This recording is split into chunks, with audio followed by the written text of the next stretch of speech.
I have heard hundreds of failure stories in the last couple years while delivering my Fail Gloriously workshops online or in real life. And after we share failure stories, we always talk about what is the benefits of doing this.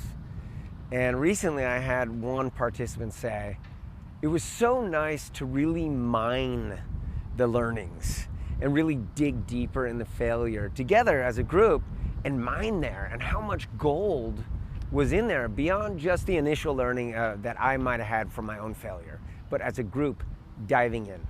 And I love this because there is so much gold in the failure stories. We learn so much from each other's failures.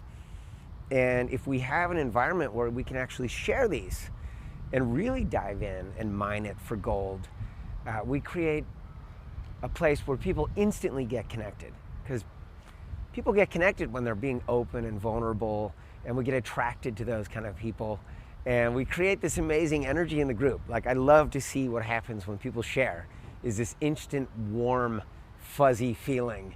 And then we also create an amazing learning environment where we completely take away the shame and blame, and we're like, ooh, let's get this failure and see this amazing gift we have, and let's mine it for everything that it could give us. And then we also spread the learnings across everywhere. So if I failed, it's not just me who gets the learning, but everyone gets it.